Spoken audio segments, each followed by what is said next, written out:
আকাশবাণী আগরতলা স্থানীয় সংবাদ পড়ছি শর্মিষ্ঠা রায়। রাজ্যপাল ইন্দ্রসেনা রেড্ডি নাল্লু রক্তদানের ক্ষেত্রে ত্রিপুরাকে আদর্শ রাজ্য তৈরি করার জন্য সকলের প্রতি আহ্বান জানান। গতকাল আগরতলার নজরুল কলা ক্ষেত্রে ইমার্জেন্সি ব্লাড সার্ভিস অ্যান্ড রে অফ লাইফের উদ্যোগে আয়োজিত রক্তদান শিবিরের উদ্বোধন করে তিনি কথা বলেন। তিনি বলেন, রক্তের কোনো জাতপাত ধর্ম নেই, রক্ত দিলে শরীরের কোনো ক্ষতি হয় না। এই সম্পর্কে জনগণকে আরও বেশি সচেতন করতে হবে। নেগেটিভ রক্তদাতার তালিকা তৈরি করে সংরক্ষিত রাখার জন্য তিনি সংস্থার প্রতি আহ্বান জানান। জাতীয় লোক আদালতে রাজ্যে একদিনে নিষ্পত্তি হয়েছে ২১,৯৮০টি মামলা। গতকাল লোক আদালতে ত্রিপুরা হাইকোর্ট ছাড়াও রাজ্যের সব আদালতে ৬১ বেঞ্চ বসে।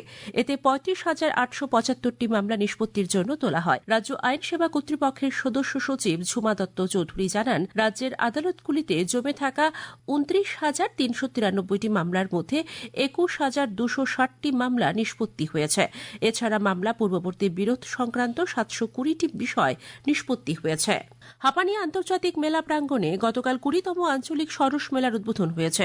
গ্রামোন্নয়ন দপ্তরের ত্রিপুরা গ্রামীণ জীবিকা মিশনের উদ্যোগে এই আঞ্চলিক সরস মেলার আয়োজন করা হয়েছে। এই মেলা আগামী ২৬ ডিসেম্বর পর্যন্ত চলবে। এবারের সরস মেলার ভাবনা হল দিদিদের স্বনির্ভরতার পথে স্বদেশী পণ্যের সাথে। মেলার উদ্বোধন করে মুখ্যমন্ত্রী অধ্যাপক ডাক্তার মানিক সাহা বলেছেন, আঞ্চলিক সরস মেলার আয়োজন শুধুমাত্র স্বসহায়ক দলের উৎপাদিত পণ্য সামগ্রী প্রদর্শনের একটি মঞ্চ নয়। এই মঞ্চ রাজ্যের নারীদের অর্থনৈতিক উন্নয়নের পথ খুলে দেওয়ার পাশাপাশি মহিলাদের প্রতি সামাজিক দৃষ্টিভঙ্গিতেও পরিবর্তন এনেছে। অনুষ্ঠানে মুখ্যমন্ত্রী স্বসহায়ক গোষ্ঠীর সাফল্য সম্বলিত একটি পুস্তিকার আবরণ উন্মোচন করেন। এবছর আঞ্চলিক সরস মেলায় ৪১১টি স্টল খোলা হয়েছে। এর মধ্যে স্বসহায়ক দলের স্টলের সংখ্যা ৩৭২টি। বহির্রাজ্যের স্টল রয়েছে 10টি এবং 28টি স্টল রয়েছে বিভিন্ন দপ্তরের। ভারতীয় সেনাবাহিনীর ৭৩ মাউন্টেন ব্যাটালিয়নের কমান্ডার ব্রিগেডিয়ার ধীরাজ সিং আগরতলার গতকাল লোকভবনে রাজ্যপাল ইন্দ্রসেনা রেড্ডি নাল্লুর সঙ্গে সৌজন্যমূলক সাক্ষাতে মিলিত হন।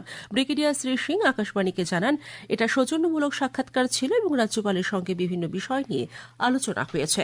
আগরতলা প্রেস ক্লাবের বার্ষিক পুরস্কার বিতরণী ও অমিয় দেব রায় স্মৃতি পুরস্কার এবং হিরণময় চক্রবর্তী স্মৃতি পুরস্কার প্রদান অনুষ্ঠান আজ প্রেস ক্লাবে অনুষ্ঠিত হবে। অনুষ্ঠানে প্রধান অতিথি হিসেবে উপস্থিত থাকবেন ক্রীড়ামন্ত্রী টিঙ্কু রায়। অনুষ্ঠানে আগরতলা প্রেস ক্লাব আয়োজিত বিভিন্ন ক্রীড়া প্রতিযোগিতায় বিজয়ীদেরও পুরস্কৃত করা হবে। কেন্দ্রীয় বস্ত্রমন্ত্রী গিরিরাজ সিং বলেছেন যে শিল্প থেকে প্রায় ৫০,০০০ কোটি টাকার পণ্য রপ্তানি হয় এবং শীঘ্রই এটি ১ লক্ষ কোটি টাকা বৃদ্ধি পাবে বলে আশা করা হচ্ছে। শ্রী সিং নতুন দিল্লিতে গতকাল ক্রাফটেড ফর দ্য ফিউচার ইভেন্টের ৩য় পর্বের উদ্বোধন করে কথা বলেন। তিনি বলেন যে সরকার বিশ্বজুড়ে হস্তশিল্প পণ্য রপ্তানির জন্য হাব এবং স্কোপ মডেলের অধীনে ১০০ জন কারিগরের সঙ্গে অংশীদারিত্ব করেছে।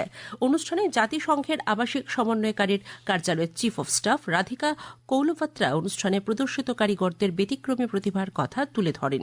তিনি বলেন যে ইউনেস্কো বিশ্বব্যাপী ভারতের সমৃদ্ধ সাংস্কৃতিক ঐতিহ্যকে তুলে ধরার জন্য নিরন্তর প্রচেষ্টা চালিয়ে যাচ্ছে। শক্তি সংরক্ষণ দিবস উপলক্ষে ত্রিপুরায় বৈদ্যুতিন যান বা ইলেকট্রিক্যাল ভেহিকেল ব্যবস্থার ভবিষ্যৎ প্রস্তুতি নিয়ে এক সেমিনার অনুষ্ঠিত হয়। The institution of engineers Tripura state সেন্টারের উদ্যোগে এবং ত্রিপুরা স্টেট ইলেকট্রিসিটি কর্পোরেশন লিমিটেডের সহযোগিতায় ইভি চার্জিং ডিসকম পার্সপেক্টিভ শীর্ষক এই সেমিনারে সভাপতিত্ব করেন institution of engineers India Tripura state সেন্টারের চেয়ারম্যান ইঞ্জিনিয়ার পরমানন্দ সরকার ব্যানার্জি। স্বাগত ভাষণে তিনি বলেন, ভারতের ইভি ইকোসিস্টেম দ্রুত পরিবর্তনের মধ্য দিয়ে যাচ্ছে এবং এই পরিবর্তনের কেন্দ্রে রয়েছে বৈদ্যুতিক ব্যবস্থা, বিদ্যুৎ বন্টন ও সংস্থাগুলির ভূমিকা। এই মোবিলিটি শুধু পরিবহন ব্যবস্থার সংস্কার নয়, বরং গ্রিডের স্থিতিশীলতা বাড়ানো, স্মার্ট প্রযুক্তি গ্রহণ এবং টেকসই শক্তি ব্যবস্থাকে শক্তিশালী করার এক বড় সুযোগ। ৫১তম জাতীয় সিনিয়র মহিলা দাবা প্রতিযোগিতায় ব্রোঞ্জ পদক পেল রাজ্যের আন্তর্জাতিক দাবাড়ু অর্ষিয়া দাস। পশ্চিমবঙ্গের দুর্গাপুরে গতকাল অনুষ্ঠিত আসরে ১১ রাউন্ডের লড়াইয়ে অর্ষিয়া ৮ পয়েন্ট সংগ্রহ করে ৩য় স্থান দখল করে। ফলে বিশ্বকাপ, এশিয়া কাপ ও কমনওয়েলথ দাবার আসরে খেলায় যোগ্যতা লাভ করে। আজ দুপুর পর্যন্ত আবহাওয়ার পূর্বাভাসে জানানো হয়েছে আকাশ সাধারণত পরিষ্কার থাকবে। সকালের দিকে হালকা কুয়াশা ছিল। দিনে সর্বোচ্চ তাপমাত্রা ২৯ ডিগ্রি সেলসিয়াসের কাছাকাছি থাকতে পারে। আজ ভোরের সর্বনিম্ন তাপমাত্রা ছিল ১৩ ডিগ্রি সেলসিয়াস।